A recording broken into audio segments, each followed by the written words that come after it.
Mr. Natalie Pinkham. Yeah. It's actually wonderful to see you here and You too. to listen to you on stage. Well, I need some help with my marathon training, so you promised it. I did promise, and I will give it. I will give you the best advice I have. The biggest piece of advice I will give you, because I want to ask you about It's the don't marathon. drink. So it's don't drink, first Right, of all. there you go, Yeah, done. Put that away. And to enjoy it. Because even through the pain. No matter, I think, whatever you've been through in life, no matter good, bad, when you start running that marathon and those people are cheering, perfect strangers who are so happy for you and excited for you. Oh my God. I've never experienced anything like that in my life. I'm going to start crying. I know. Don't. It was great. But forget it. I'm not going to ask you later. Let's just get on to the marathon subject now. Oh. What on earth possessed you? Well, I've always wanted to do one, and I actually love running, but I've always had a bad back. You know, from really my earliest memories, I've really struggled with my lower spine. So I always just wrote it off, thought, well, I can never do it. And then seen this incredible physio called Kevin Lidlow, who was like, look, I can manage you through it. It will hurt, but we can do it. So I was like, do you know what? If I don't do it now, I'm only getting older, so I may as well get on with it. Absolutely. So yeah, I'm going to just go for it. Yeah, it's honestly, I have physical issues as well, as people that follow me know. And, I went into that marathon with I've got chronic conditions. I have a spinal injury, and you do what you can for training beforehand. But your body is actually an amazing thing. And you'll be very surprised how strong it is and how much it will. I'm not going to say that you won't need to jump in a jacuzzi the next day, because you will. Yeah. So if you have one close by or in your house, I don't know, jump in it, because it absolutely makes that recovery so much quicker. Brilliant. So, and you have your friends to help That's you as it well. now. You've inspired me. How can people support you for this marathon? Do you know what? I haven't even set up a Just Giving page yet, but I will. But I'm basically doing it for Samaritans, because they're one of the charities of Flackstock, the festival that I run for our late friend Caroline Flack. So it's all around mental health, and can't back out now. So do you know what? People can support me. You don't have to donate, because I feel like we're always asking people for money. But come to Flackstock. Just come. That would be the support. Come to Flackstock. You'll have an amazing time. Live music, dance. It's on the 22nd of July. And that's just after Hungary, isn't it? Yes, it's the day after. Yeah. And it is a lot. Do you know, I love it when people work things out via the races. Yeah. It's between Hungary, because that frames your year, doesn't it? Our life revolves around those race weekends. There you go. It's the Monday after Hungary. Yeah, exactly. And that is in Berkshire, is that right? It's, Englefield House near Reading, and get tremendous support from the F1 world. And please come. So don't sponsor me, just buy a ticket to that and you'll have the best time. I'm sure you can sponsor Natalie as well. No, you don't I think everybody will. And how can people get tickets for it? Just go onto our website, flackstock.com, and follow us on Instagram, and we're releasing names all the time about bands that we're signing. So, so it'll be really fun. Okay, that's great. I think I might try to come along. Please do. Yeah, that'd be amazing. So start at the very beginning then. Our platform, it's called Road to F1.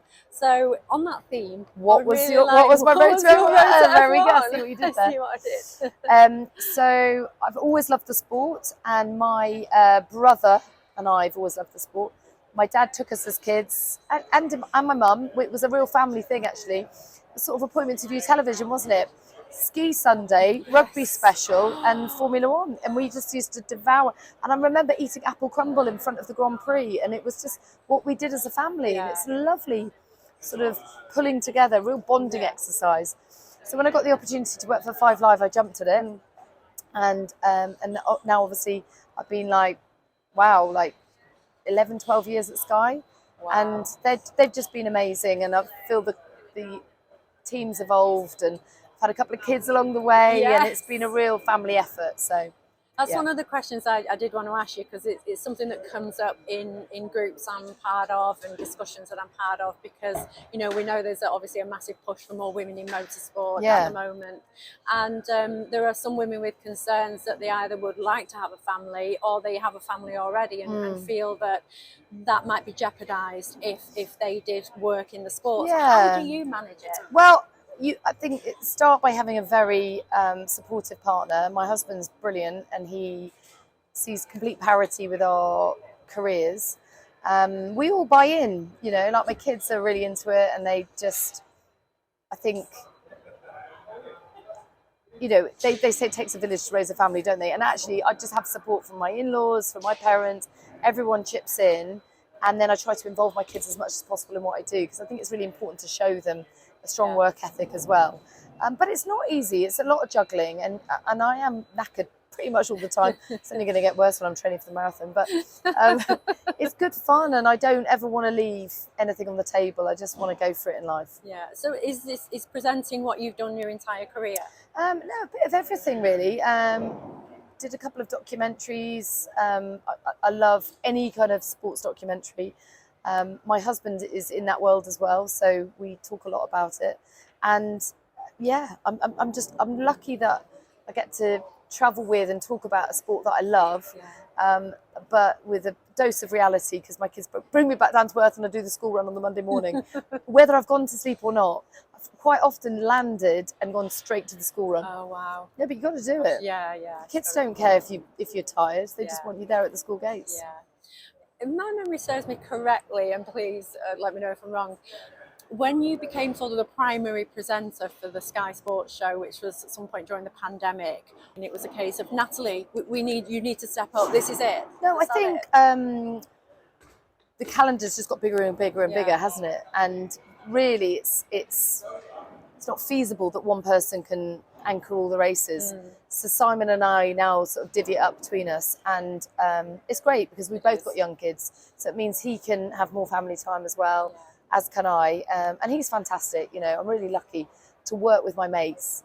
That's because you spend a lot of time together, so you've got to have a laugh, and we do giggle a lot. So yeah, it's really lucky. But there's 24 races next year, so it's good to divvy up, and also I think it's important for the viewers to have a bit of a mixed up team on screen. Definitely. You know, different combinations, different dynamics, and I think it works well. Yeah. So as a woman working in motorsport, in the public eye, what would you say to people that aren't even on the path of that? How can you sort of inspire them? What can they do educational wise, or do they just need to go out and get experience? Well, I think what you're doing is brilliant. So you're creating your own content, and you're passionate about it, and you can feel that from you, and that honestly is so important. Is like strong work ethic and passion for your subject. But you know, we're in a world where we can all create content, and you've got platforms to do it, and you can build communities around it. And I love that about F1, is that I feel that everyone's got each other's backs.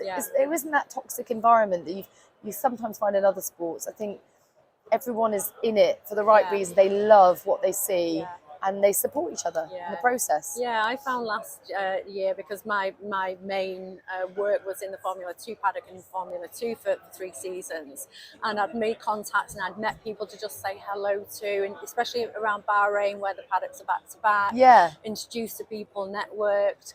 And when I got to Silverstone last year as a guest in the F1 paddock, I wasn't working. So many people would then come up and recognise me and say hello. Nice, and it was amazing, because I thought I'm seeing all the work I've done. It was my 3rd season last year. It's paying off. My financial, you know, my backing, my money, my efforts, with a team of friends and a team of people around me to support me, because you can't do this alone. You do need support, and for that to come to fruition all of a sudden. It was amazing to see people that were saying, hello, hi, how are you? That's testament to you doing a great job. So well done. You should be really proud of yourself. That's brilliant. Thank you. Thanks so much, Natalie. I appreciate that. That was amazing. Future-wise, long-term future, do you see yourself doing anything else? Well, I'd love to see more women coming through. And that certainly is a real passion of mine, is to encourage more women into the sport. Certainly when I came in, there weren't enough. And that's changing, which is great. So I want to give them representation and a voice. So absolutely. And I love Sky, and I love everything that they stand for. And I love the fact that we're constantly on our toes, like we're constantly pushing and never sitting back and being anyway, sort of never assuming that it's going to come easy, because it doesn't. Also, I really want to grow Flaxstock because I really believe in. I mean, I love music, and I also really believe in not just creating a safe space to talk about mental health, but also a pathway to recovery. Yes. So I think that's the key that's missing, Yeah. and we're having great conversations with Number 10 about that, Yeah. about integrating in the NHS and giving young people not just, because we're prizing people out Yeah. of a dark place and saying, come and talk about mental health, but actually we're then not giving them the road to recovery, and that's the hard bit. Yeah. And suddenly they're very vulnerable. They're saying, okay, I'm ready to talk, now what? Yeah. Well, if they can't get the help that they need, then what's the point of bringing them out? So I feel a duty of care to that extent. But yes, we've got big plans, but I'm very excited. It is exciting for sure. There's no shame when you break your arm. There shouldn't be any shame if you're struggling with your mental health. And I think that's the one important takeaway from losing my friend to suicide, is that, we have to do more to support each other. And I don't ever want her death to be in vain to that extent, No. And she'd be sitting here laughing at this going, what are you doing? What are you doing? And I said, well, I'm trying to do this for you and for others in your position. Yeah. So that was one of the great things about Caroline was, her giggle. Her giggle, her heart was on the sleeve, her smile and her laugh was infectious. She laughed a lot. And she was... That was the tragic irony of it. She laughed a lot, and yet that belied the sadness underneath, which was a shame. It was a shame, and we don't need to lose anybody else like that at all, especially with that kind of talent and beauty and fun. So, I think that as people can be involved as well with what you're doing and help it to grow. I appreciate that. I'd certainly be happy to, somehow get involved with Thank that. you so much. So just slightly switching to your day job again. Now, you said you're not biased, you're not allowed to be biased, but Dan Rick is your favourite driver.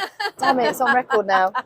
Oh, he's a good lad. I tell you what, there were so many though. There's so many, like Alex Albon, George Russell, Lewis, Charles. Honestly, I can't fault anyone in the paddock. They're just good people. And I think there's a real camaraderie. I get the giggles so much with Lando. I don't know why. Like the minute I started I can't even look at him because I'm going to start laughing.